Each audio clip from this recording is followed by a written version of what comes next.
coming to deliver his acceptance speech. Welcome, sir.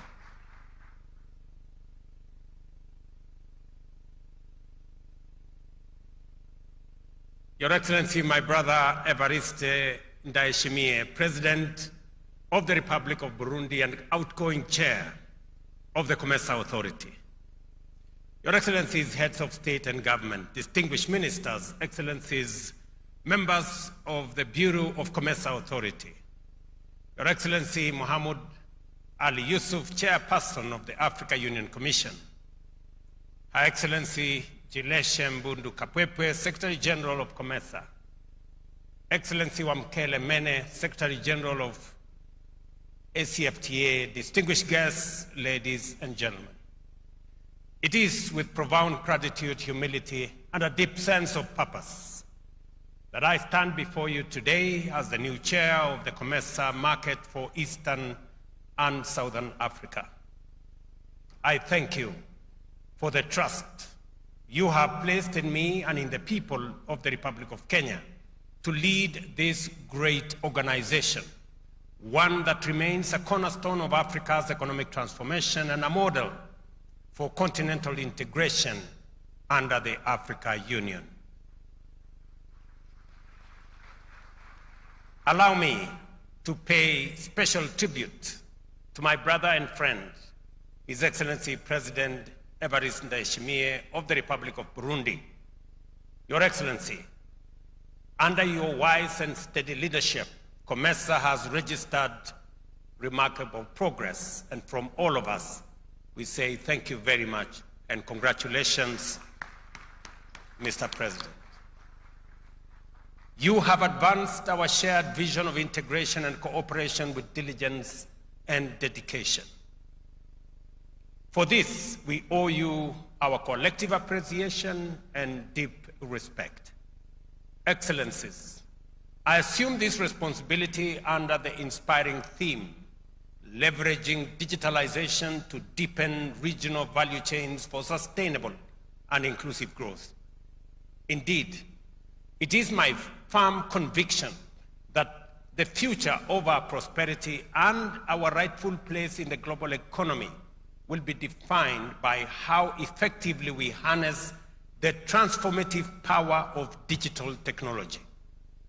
For far too long, Africa has been a passive recipient and consumer of technology. The time has come for us to become producers, innovators, and exporters of digital solutions, shaping our own economic destiny. In Kenya, the story of M-Pesa is a vivid example of the power of local innovation. A simple idea born from necessity and nurtured by ingenuity that revolutionized financial inclusion for millions. This is the spirit of African innovation we must now ignite and scale across our region. We must move decisively to digitalize every aspect of trade facilitation by investing jointly in physical and digital infrastructure, modern transport corridors, regional data centers, and secure cloud services. This digital superhighway, Excellencies, must not end in our capitals. It must reach every village, connect every farmer, empower every entrepreneur, and link our landlocked nations to the arteries of global trade. Equally, we must harmonize our digital policies and regulatory frameworks. Fragmentation is itself a non-tariff barrier. A single digital market for COMESA will require common standards for e-commerce, digital payments, data protection, and cybersecurity. Let us therefore accelerate the adoption of electronic certificates of origin, integrated single window systems, and interoperable cross-border payment platforms to make our region the most efficient place for trade on our continent.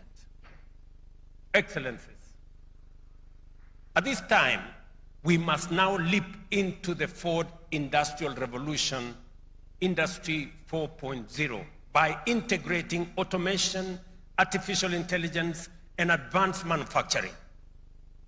This is how we will transform our rich mineral and agricultural resources into high-value finished products within COMESA, creating quality jobs, boosting economies, and expanding our incomes.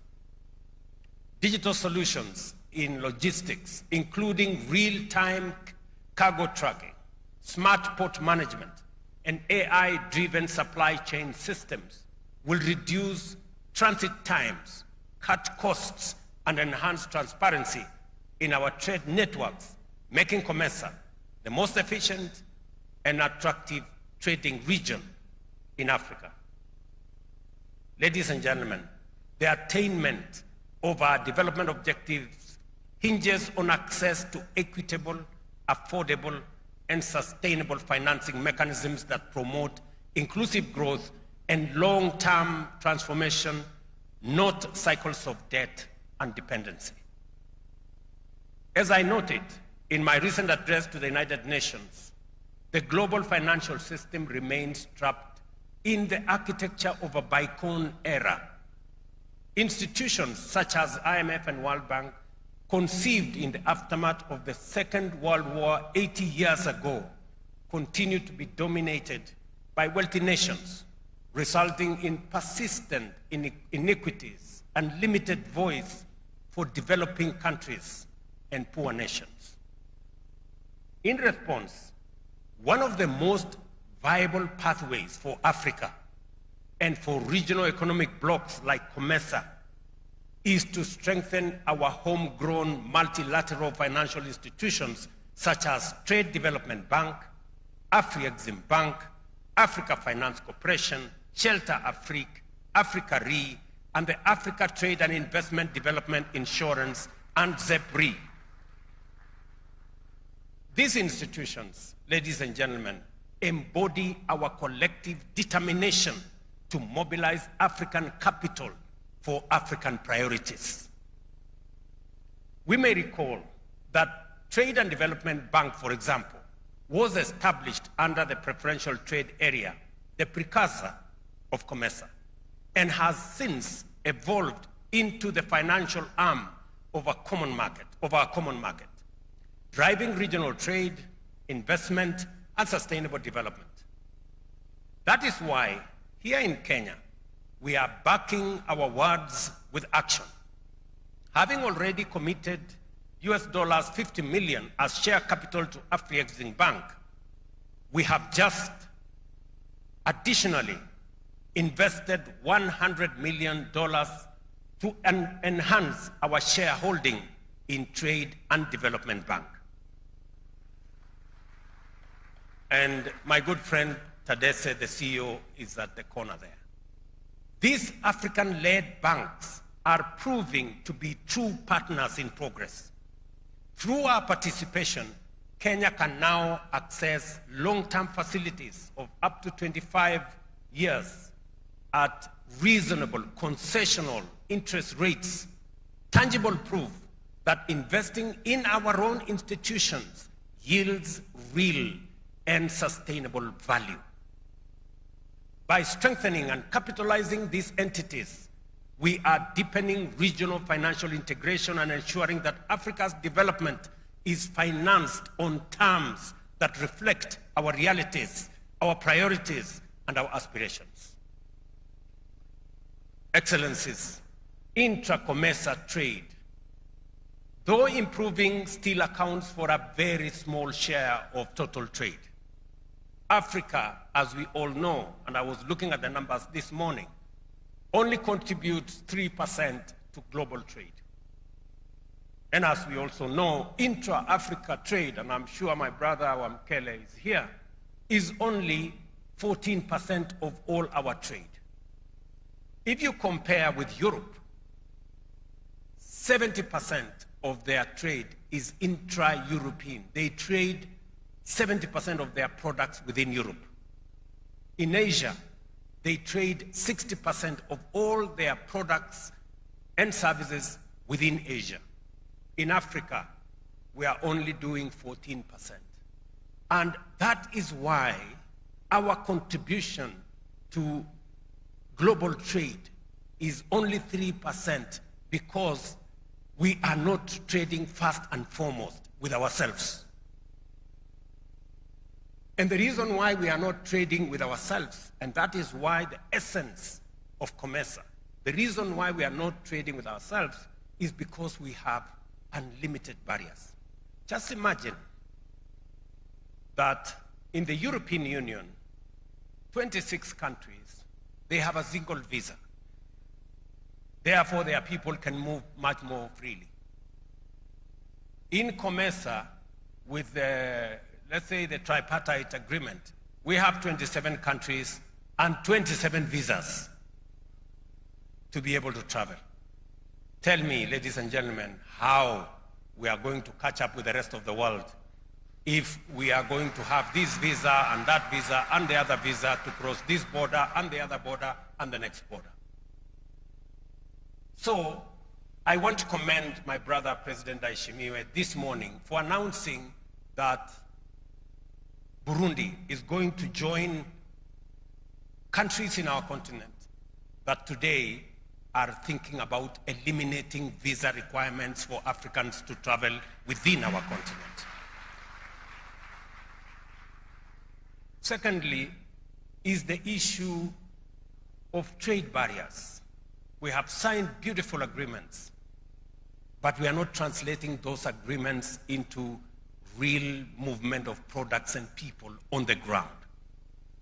Ladies and gentlemen, we must move from competition amongst ourselves to cooperation and collaboration, from exporting raw materials to building value chains that retain wealth within our borders. At the same time, the question of continental integration must go beyond trade agreements and shared markets.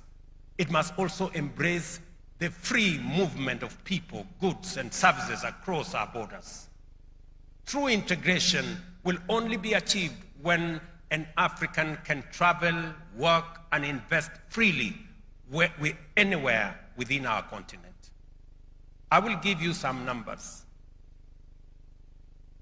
When we decided as Kenya that we are going to open our borders to Africans and limit the requirements of visa, our visitors from Africa have doubled. Africa's strength lies in its openness and unity. We are optimistic that our sister countries across the continent will take similar bold steps, that together we may unlock the full potential of a borderless, connected, and prosperous Africa. Ladies and gentlemen, our growth must be inclusive, uplifting micro, small, and medium enterprises, empowering women and youth, and ensuring that every citizen becomes a stakeholder in our shared prosperity. Equally, sustainability must be central to our development model. We are stewards of a rich natural heritage, and we owe it to future generations to pursue growth that protects our environment. Excellencies, all these ambitions rest on unshakable foundations: peace, security, and stability. There can be no development without peace and no investment without stability. We must therefore strengthen our collective capacity to prevent conflict, manage disputes peacefully, and uphold democracy, good governance, and the rule of law. This must remain our highest and most sacred duty. The government and the people of Kenya are ready to play our part. In accepting the chairmanship of this great common market, I pledge to serve as a dedicated, energetic, and collaborative partner, working with each of you to advance the COMESA vision of a shared prosperity, integration, and transformation. Together, we can build a COMESA that is digital, that is dynamic, and deeply inclusive, a bloc that truly reflects the promise of a rising Africa. Ladies and gentlemen, I want to thank you very much for choosing Kenya, coming to Kenya, and sharing this moment with us. And thank you very much for your audience. Asanteni sana.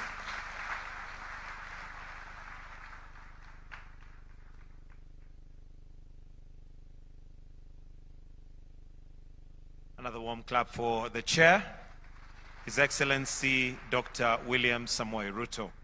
And now we will progress to maiden statements. And to start us off, allow me to now invite His Excellency Azali Assoumani, President of the Union of Comoros, to make his statement. Let's give him a clap as he now approaches the stage. Welcome, sir.